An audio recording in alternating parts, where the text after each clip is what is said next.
Vijay CM అయ్యారు, happy. ఆయన fans అయితే డబుల్ హ్యాపీ. ఈ విషయంలో అయితే పొలిటికల్ ప్రత్యర్థులకి ఖచ్చితంగా ఉంటుంది బీపీ. అయితే ఈ సోషల్ మీడియా బ్యాచ్ ఉన్నారే, వాళ్ళు ఇష్యూని అక్కడితో ఎందుకు వదిలేస్తారు? రజనీకాంత్ని, పవన్ కళ్యాణ్ని ఇందులోకి లాగి మరీ ట్రోల్ చేశారు.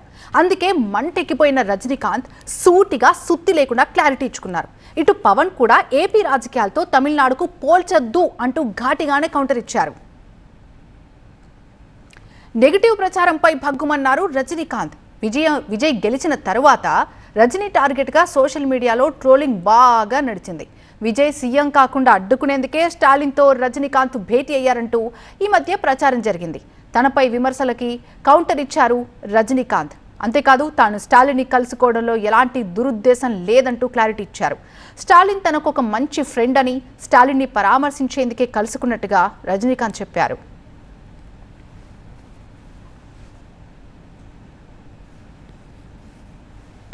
நான் அரசியல் இல்லை, அரசியல் நான் இல்லைன்னு சொல்லி விலகி ஆச்சு. அரசியல் நான் இல்லாத போது அவர் மேலே எனக்கு ஏன் பொறாமை? ஒருவேளை கமல்ஹாசன் ஏதாவது முதலமைச்சர் தான் எனக்கு பொறாமை வந்திருக்குமோ என்னமோ தெரியாது. கிடைக்காது, கிடைக்காம இருக்காது, கிடைக்காம இருக்கிறது கிடைக்காது. எனக்கும் விஜயருக்கு வந்து ஒரு ஜெனரேஷன் கேப், கிட்டத்தட்ட 25 years டிஃப்ரென்ஸ். நான் முதலையே சொல்லியிருக்கேன்.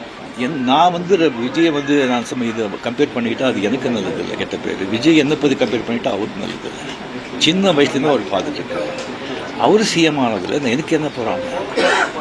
அது இன்னும் இவ்வளோ சின்ன வயசில் 52 வயசில் எம்ஜிஆர் என்டிஆர் சாதனை பண்ணுறதை விட அதை விட ஜாஸ்தி கம்ப்ளீட்டாக சென்டர் பிஜேபி எவ்வளோ பெரிய பவர்ஃபுல் சென்டர்.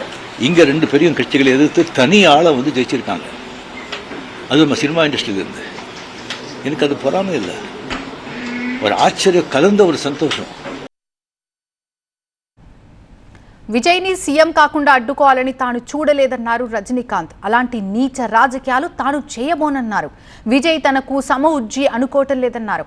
ఆయనకు తనకు 25 ఏళ్ల వ్యత్యాసం ఉందంటూ చెప్పారు ఆయన. కమల్ హాసన్ సీఎం అయితే అసూయపడతా అంటూ కమెంట్ చేశారు. అన్ని పార్టీలోనూ తనకు అభిమానులు ఉంటారన్నారు రజనీకాంత్. తమిళనాడు ప్రజలు మార్పు కోరుకున్నారని, అందుకే విజయ్ని గెలిపించారని రజనీకాంత్ వివరించారు. ఇక ఇదే టైంలో పార్టీ పైన, రాజకీయాలపైన కూడా ఇంట్రెస్టింగ్ కమెంట్స్ చేశారు. ప్రస్తుతం రాజకీయాలతో తనకు ఎటువంటి సంబంధం లేదన్నారు. 2021లో పార్టీ పెడితే ఖచ్చితంగా గెలిచేవాడినని రజనీకాంత్ చెప్పడం ప్రాధాన్యం సంతరించుకుంది. విజయ్ సీఎం కాకుండా అడ్డుకోవాలని అనుకోలేదని క్లారిటీ ఇచ్చారు. కమల్ సీఎం అయితే అసూయ పడతానన్నారు రజనీకాంత్.